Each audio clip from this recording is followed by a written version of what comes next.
이 영혼이라고 하는 시작도 없고 끝이 없는 분이 있을 거다라고 하는 게 철학의 이제 그 오랜 세월 동안 사유를 통해서 거기까지 정리를 했어요. 그래서 철학이. 예? 그런데 요한은 로고스라고 하는 말을 언어를 빌려다가 쓰는 거예요. 그 로고스라고 하는 말이 하나님을 나타내는 것이 아니고, 하나님은 고요하신 분으로 있는데, 고유명사 고요한 분으로 있는데, 그 하나님을 표현하기 위해서는 로고스라고 하는 말을 가지고 표현을 한 거예요. 그런데 이 세상에 존재한다고 그랬다고. 그런데 요한은 뭐냐면 말씀이 이제 이게 로고스인데, 우리 한글에는 말씀이라고 돼 있는데, 말씀은 어른이 한 말을 말씀이라고도 하고 그러잖아요. 이런 말을. 그러니까 헷갈릴 수 있으니까 로고스라고 해야 된다는 이야기를 하는 거예요. 로고스. 근데 이분이 말씀이 태초에 말씀이 계셨다. 그 원인, 시작을 얘기하는 거예요. 태초, 영원 전, 영원의 시대 때 하나님이 계셨다. 곧 이 말씀이 하나님이시다. 근데 이 말씀, 로고스로 표현한 이 영원하신 그 하나님이 바로 말씀이 육신이 되어 우리 가운데 계셨다. 우리 가운데 오셨다. 이건 철학으로는 절대로 말 못했던 이야기를 요한은 성령의 감동을 받아서, 언어는 세상의 언어를, 최고의 차원 높은 철인들의 언어를 빌려다 쓰면서 결국은 하나님이시고 말씀이 육신이 되어 우리 가운데 거하셨다. 그래 그의 영광을 보니 독생자의 영광이요 은혜와 진리가 충만하더라. 이렇게 말한 거예요. 그러니까 철학,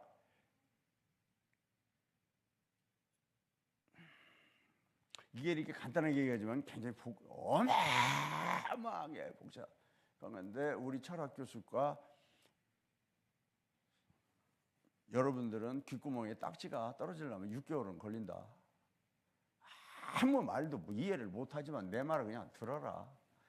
필기를 하면서 물과 불과 이런 여러 가지 그 우주의 최초가 뭐냐, 물이다, 불이다, 뭐 이런 것들로 해서 빅뱅, 이제 요즘에 말하는 빅뱅까지도 가는 거죠. 그러면서 그것을 개념을 논리적으로 다 정리해가는 게 철학입니다. 기독교 안에 기독교 철학이 있어요. 응? 그러니까 이게 간단하게 말해서 말씀이었다. 로고스, 영원하신 하나님. 말씀이 계셨는데 그 말씀이 곧 하나님이셨고 하나님과 함께 계셨다. 그리고 그분이 말씀이 육신이 되어 우리 가운데 거하심에 그 독생자의 영광이요 은혜와 진리가 충만하더라. 여기 독생자의 영광이라는 것은요, 외아들이라는 말이 아니에요. 다 세상의 언어를 빌려다 쓰는 겁니다. 우리가 알아들을 수가 없어요. 방언 알아들어요, 여러분? 성령이 말하게 하심을 따라 하는 방언을 알아요? 본인도 몰라요. 하나님을 이 세상 언어로 표현할 수가 없어요. 바울이 3층 전 세 번째 하늘을 갔다 왔는데 말로 할 수 없는, 형언할 수 없는, 이 사도 요한은 반모섬에서 천국을 보는데, 환상을 통해서 보는데 그걸 보석이다, 꽃이라고 했어요. 그건 세상의 표현이에요. 거기 천국 가서도 꽃이 있다면 꽃이 다른 꽃이지, 보석이 다른 보석이지, 여기 땅에 있는 것이 아니래. 여기 있는 것은 모형이요 그림자에 불과한 거예요. 그래서 교회, 이 지상교회는 다가올 우리가 거할 천국의 모형이에요. 천국에서의 삶의 모형이라고요. 영생의 모형. 거기 가서 그냥 놀고 먹고 그냥 찬양이나 하고 이런 것이 아니고, 거기서 아버지의 일을 할 것이 있다라고 하는 것을 상상할 수 있어요. 그래서 요번에 그 주일날도 얘기했지만은 하나님의 뜻을 알고, 여러분 뜻이 하나예요. 하나인데 설명을 하는데 수백 가지로 말할 수 있어요. 수백 가지로. 문화에 따라서, 지적 수준에 따라서, 시간에 따라서 얘기를 수백 가지로 말할 수 있는 거예요. 그러니까 기독교는 성경 39권인데 구약 39권, 신약 27권, 66권으로 되어 있지만 그 외에 외경이라는 것이 또 있고, 이런 것들을 다 합쳐도 얼마 안 됩니다.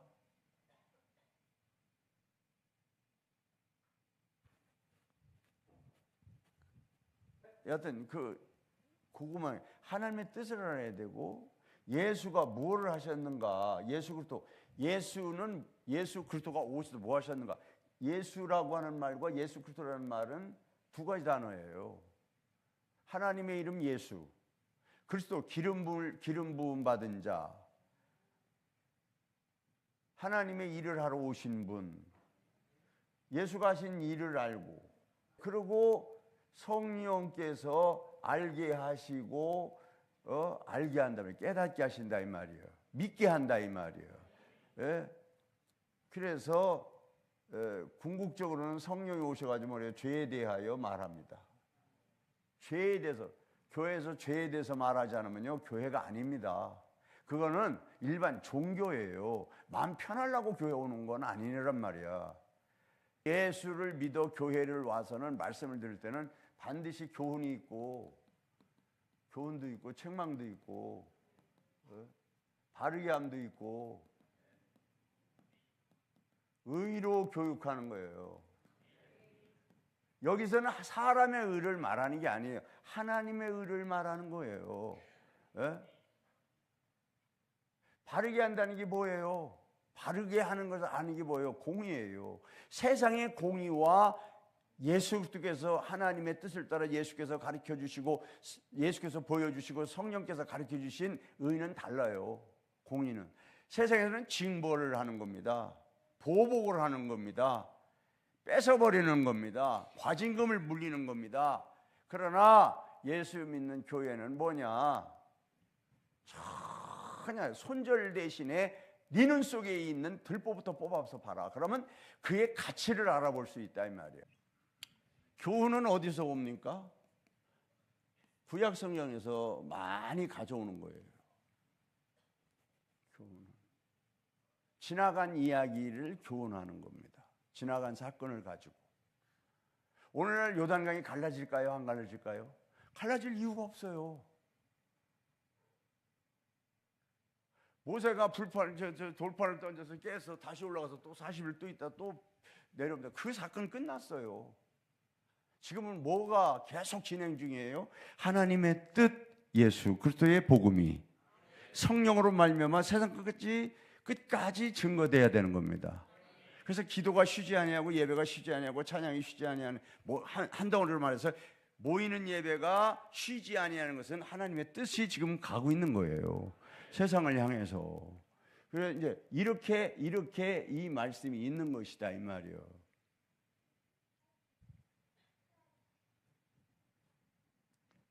이거는 신학만 갖고 있으면요, 신학만 얘기하면요, 불교에도 신학이 있고요, 어느 종교도 신학이 있어요. 신에 대하여 자기들이 섬기는 최고의 신에 대하여 개념을 철학적 정리를 하는 게 신학이에요. 신학을 깊이 공부하면 어렵습니다. 하나만 얘기해서 되는 게 아니야. 하나만 얘기해서 자 근원부터 쭉 해야 되니까 얼마나 어렵겠어. 공부 무지하게 해야 되는 겁니다.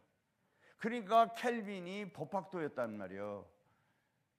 법학을 전공하고서 27세쯤에 27세 이전에 회심을 경험하고 그리스도 예수가 나의 구주라는 사실을 경험하고 27세 때 기독교 강요라고 하는 것은 장로교를 초월하고 모든 교파를 초월해서 침례교회까지도 기독교 강요는 어마어마한 책이에요. 그것을 계속 평생에 그거를 중보하고 또 중보하고 개정중보하고 그리고 주석을 쓰고, 그게 세계 기독교사에 어마어마한 영향을 끼친 겁니다. 사회적으로 볼 때, 사회적으로 보나 국가적으로 보나 세계 문화 인류적으로 보나 타락한 에덴 동산에서 타락한 이후에 인간의 본성이 타락했어요. 근데 무슨 선한 것이 있다고 선한 척을 만드는 거예요. 심리학자들이, 상담학자들이 요즘에 그 유튜버니 뭐니 막 TV니 막 그냥 막 어디 잡진이나 막 판단합니다. 판단.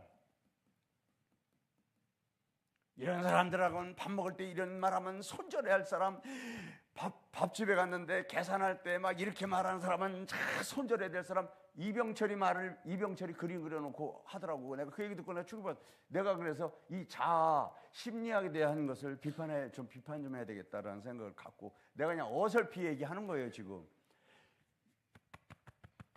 내가 잘못이 아니고 사회적 구조가 불안전한 곳에서 우리가 살아가고 있는 거예요. 내가 불안전한 존재예요. 너도 불안전한 존재예요. 우리 자체가 불안전한 존재야. 그런데 거기서 선을 찾으려고 그런다 이 말이에요. 그러니까 사람이 뭐야? 내가 잘못이라고 하면서 전부 자괴감에 빠질 수밖에 없다 이 말이에요. 그럼 뻔뻔하게 살아라는 말이냐? 하나님의 은혜가 없이는요, 사회가 구원받을 길이 없고 평화로울 수가 없고 국가 간의 전쟁을 안 할 수가 없는 거예요. 그게 뭐요? 기술을 배우는 거예요. 기술. 삶의 기술. 우리 책 한 권씩 사서 그걸 읽었는데 그것은 그렇게 노골적인 것은 하지만 삶에는 기술을 따라 사는 것은 누군가를 이용하고 내가 이용당하지 않기 위해서, 사기당하지 않기 위해서 갖추는 거예요. 자기개발이라는 것은 세상적인 얘기예요. 우리는 자기개발하는 자들이 아니라 예수의 성품이 드러나야 되는 겁니다. 예수의 성품이. 그러니까 믿음이 없이는 하나님 절대로 기쁘시게 할 수 없어요. 나도 여러분들도 마찬가지예요. 안 되는 겁니다. 그러니까 우리는 뭐 해야 돼요? 원인 규명을 사회학적으로, 인문학적으로, 또 분화한 심리학적으로 있던 것도 그것도 우리가 다 감당하기 힘들고 내가 자괴감에 빠져서 살 수밖에 없는데 또 상담학에서도 또 뭐가 어쩌나. 그래서 치료를 하는데 아버지나 선생님한테 당했다고 인형을 갖다 놓고 막 옛날에는 아버지 무서웠죠. 시어머니 무섭고. 그러니까 인형 갖다 놓고 막 욕하고 두드려 패고, 또 어떤 데는 지하에다가 자동차 같은 거 깡통 갖다 놓고 막 방망이 야구방망이 갖다 놓고 팍 두드려 부시면서 화풀이를 하고 스트레스 해야 돼. 그 스트레스는 있잖아. 그렇게 풀으면 그 3일만 되면 다시 올라와. 3일 가는 것도 굉장히 오래 가는 거예요. 예수 안에서 네가 용서받아야 돼요. 하나님 앞에. 그렇지 않으면 평생에 그게 우리 따라다니고 우리 억압하는 거예요.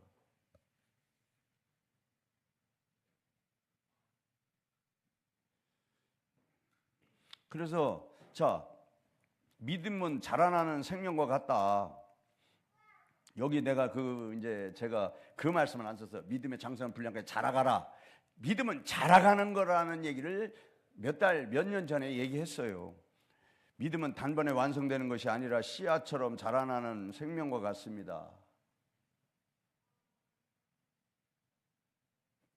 근데 백집사하고 나하고 이제 그 측백나무 씨앗을 이렇게 모판에다 이렇게 탁 해서 싹이 난 것을 좀 자라게 해서 한 2년 정도 된 거를 뽑아서 다 옮겨서 옆에 숲을 이뤘잖아요. 근데 보세요. 거기 같은 땅인데도 어떤 것은 자랐어요. 어떤 것은 이렇게 가늘은 게 있어요. 그래서 그걸 캐가지고 덕분을 싹 옮겼습니다. 거기는 뭐 다 죽을 나무니까. 같은 모판에서 같은 날 했는데 어떤 건 자랐고 어떤 거는 아주 그냥 얼마나, 이 뒤에는 얼마나 자랐는지 몰라요. 두 그루. 측백나무, 그거 나무인데 똑같이 얼마나 자라고 막 자랐어요. 햇볕도 잘 들고 막 걸음도 막 물도 잘 자랐어요. 어떤 그냥 이렇게 있어, 이렇게 그다음에 또 여기서 또 이렇게 막 자라고 똑같이 심었는데 예수 안에서 자라가는 자가 있고요, 여전히 그 자리에 머물러 있는 자가 있고, 어떤 사람은 죽은 자가 있어요. 네가 산 것 같으나 죽은 자다. 네가 보는 것 같으나 눈이 먼 자니까 내게 와서 안약을 사다 바르고 다 하라고 그랬어요. 아는 것 같으나 모르는 것입니다. 예수 믿으면 두 손 들고 아멘. 믿음 있기를 축원합니다. 견고한 믿음 되게 계시기를 축원합니다. 뿌리가 잘 내려진 믿음의 사람 되기를 축원합니다. 날마다 그래서 예수에게까지 믿음의 장성한 분량까지 자라가는 여러분들 되기를 축원합니다. 장성한 믿음의 분량까지 자라가니까 자랑할 게 많아진다는 게 아니에요. 손 내리세요. 예수께서 하신 대로 하는 거요. 내 눈에 들볼 뽑아야 돼요. 이건 성령 받으면 율법을 완성하는 겁니다. 우리가요, 사랑을 할 수 없어요. 사랑이 어디 있어요? 우리에게 에로스밖에 더 있습니까? 그러나 글쎄 믿음의 장성한 분량 속에 딱 들어가면 사랑할 수 있는 거예요. 어떻게 해서? 마음의 할례를 받아 글쎄의 마음을 갖게 되는 거예요. 뭘로? 성령으로 말이에요. 성령으로 마음의 할례가 되는 거야. 성령으로 예수의 마음을 갖게 되는 겁니다. 그래서 인도하는 대로 자라가는 겁니다. 자라가는 거예요. 육신을 핑계대요.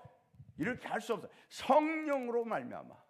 그때 되면 내 법을 너희 마음에 두리라. 너희의 옛 죄를, 옛날의 불법을 기억하지 아니하리라. 히브리서에서나 신명에서 말하고 있는 거예요. 근데 뭐 어디 가서 짬뽕 먹고 비빔밥 먹고 뭘 고기 먹었다고 할 수 없는 것처럼 뭘 아는 것으로 오해하지 말고 순종을 하세요. 순종. 제사 드리는 것보다 순종이 낫습니다.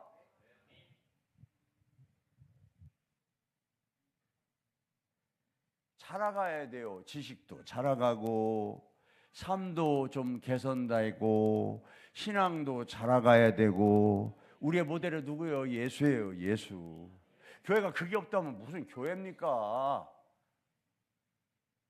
그래서 그 힘든 일에 육체가 순종하니까, 마음이 순종하니까, 목숨까지 들여서 순종하니까 상급을 주시는 겁니다. 보너스를 주는 거예요. 여러분, 우리가 구원받은데 무슨 보너스예요? 영생으로 하나님이 주신 은혜를 가졌을 뿐이요.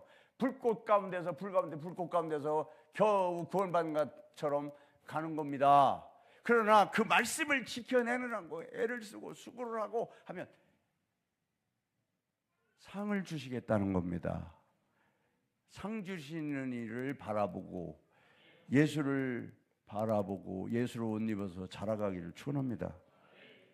땅이 스스로 열매를 맺되 처음에는 싹이요, 싹. 다음에는 이삭이요. 그 다음에는 이삭의 충실한 곡식이라. 이 자라가는 겁니다. 마가복음 4장 28절 읽어봐봐. 4장 28절. 좀 아이고 예수만 믿으면 됐지 뭐. 여러분, 심판의 부활로 갈 수도 있어요. 난 너를 몰라, 불법을 행한 놈아. 시작. 땅이 스스로 열매를 맺되 처음에는 싹이요 다음에는 이삭이요 그 다음에는 이삭의 충실한 곡식이라. 할렐루야. 예수님의 12제자가 말이에요. 12제자가 요한 하나 빼고요. 요한은 순교를 그렇게 하려고 해도 죽지를 않아서 끝까지 살다 죽을. 이 사람은 증인으로 끝까지 남겨놓은 거예요. 하나님의 뜻 가운데서. 나머지 가룟 유다는 예수님을 팔아먹고 은산심장에 하나님 말씀을 예언을 응하게 한 자나 악한 데 쓰임 받은 자예요. 그러니까 그가 은을 갖다 던져놓고 스스로 가서 목매달아 죽어서 떨어졌는데 창자가 터져버려서 죽었어.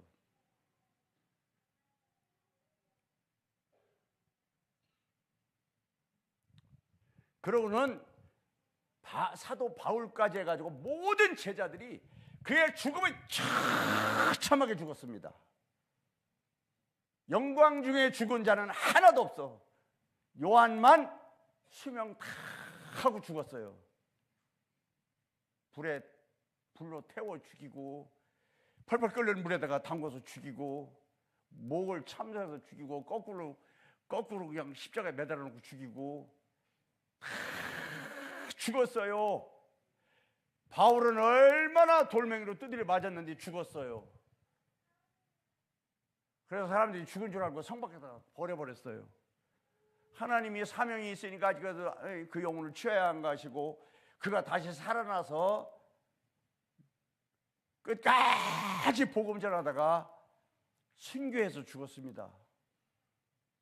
눈이 튀어나오고 골이 깨지고 해도 예수는 안 믿는다면 그만인데, 예수 안 믿는다 소리 할 수 없어요. 내 안에 예수가 계시기 때문에, 장성한 믿음을 했기 때문에 부인할 수가 없어요. 부인을 할 수가 없어요.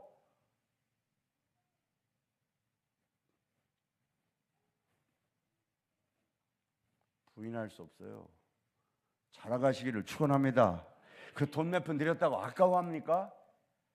당신의 목숨을 드려도 그 은혜를 갚을 길이 없는 것이, 성령이 내게 임하면 마음을 다하여 그를 사랑하도록 성령은 나를 인도하시고 자라가게 하시고 또 깨닫게 하시고 또 회개하게 하시고 다시 돌이키게 하시는 겁니다. 믿음은 자라가야 됩니다. 자라가기를 축원합니다. 처음에는 예수 믿으면 하나님 응답 잘합니다. 예준이 하준이가 나한테 선물 달라. 뭐를? 할아버지 이것 좀 하고 싶어요. 그래 알았어. 큰 돈이 아니니까 15,000원 뭐 이렇게. 그래 이거 네가 사. 이렇게 하는데 컸어. 할아버지 집 좀 하나 사주세요. 사주겠어요? 처음에는 막 구하는 믿음이야. 구하면 다 주셔 하나님이. 그렇게. 그러나 장성한 자에게는 뭐를 요구하셔? 장성한 자의 행위를 구하고 기다리고 계십니다. 그리고 거의 장성한 자에게는 기도가 침묵이에요. 하나님이 침묵합니다. 이스라엘의 역사에서도 침묵 기간이 더 많아요. 기도했는데 침묵하잖아. 침묵해버려. 전쟁이 났는데 법궤까지 뺏겼는데도 하나님 침묵하셔. 첫사랑 초신자 때는 하나님이 응답도 잘합니다.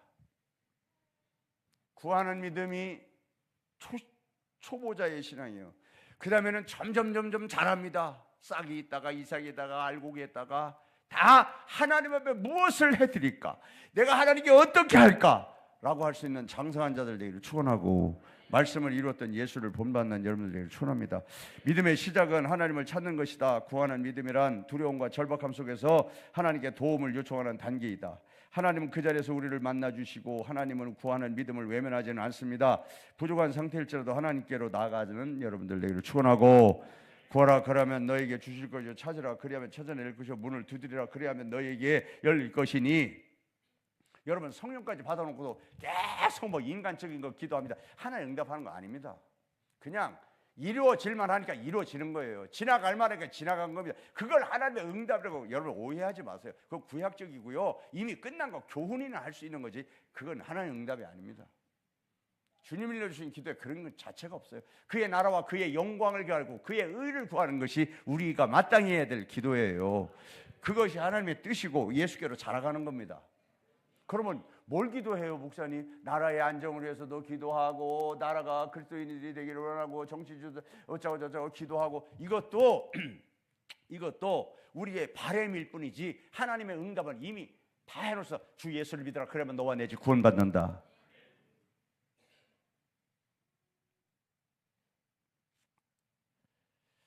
자, 그 다음에 마태복음 7장 7절 한번 읽어봐요. 시작. 구하라 그리하면 너희에게 주실 것이요, 찾으라 그리하면 찾아낼 것이요, 문을 두드리라 그리하면 너희에게 열릴 것이니. 아멘. 이거 성령 받으라는 얘기예요. 이게 성령 받으라는 얘기요. 성령은 마지막 선물이에요. 이 세상에서 우리가 받을 수 있는 마지막 선물이 피와 살과 성령이에요. 믿음이 뭐 기도의 기적이라고 내가 얘기했어요. 일반적인 언어로 세상 사람들을 볼 수 있으니까 우리 전도하러 가서 기적이라는 것이 있으면은 기뻐하고 기적이 없으면 실망하잖아요. 왜 하나님 응답하지 않으시지? 하나님 나 버리셨나? 하나님은 우리를 한순간도 버린 적이 없고 잊은 적이 없고 안 지키시는 적이 없어. 내가 떠났을 뿐이요. 하나님은 나를 영원히 눈동자와 같이 지키시는 분이에요. 보호하시고 믿음이 이런 기적, 응답이 없을 때 믿음이 흔들릴 수 있지만 하나님은 결과보다 관계를 가리키네. 관계의 정상화. 아버지, 하나님은 나의 아버지시다. 하나님은 여러분 아버지라 믿으시면 아멘 하세요. 하나만 더 읽고 마쳐요. 믿음이 없이는 하나님을 기쁘시게 하지 못하나니 하나님께 나가는 자는 반드시 그가 계신 것과 또한 그가 자기를 찾는 자들에게 상 주시는 이심을 믿어야 할지니라. 아까 11장 11절에 그랬는데 그 6절 절대로 거룩한 믿음의 사람으로 성공하시기를 축원합니다. 두 번째는 이건 그냥 여러분이 읽기 쉽게 하려고 주보를 이렇게 만든 거예요. 그렇게 하니까 그 다음에는 신뢰하는 믿음의 2단계로 가는 거예요. 3단계까지 가. 3단계 장성한 자는 답답한 일을 더 많이 만나. 응답이 없는 것 같아. 그러나 하나님은 여러분의 편에 서 있어 짱 하고 예수를 보내신 것 같이 능력으로 은혜로 역사하시는 걸 믿으시기 바랍니다.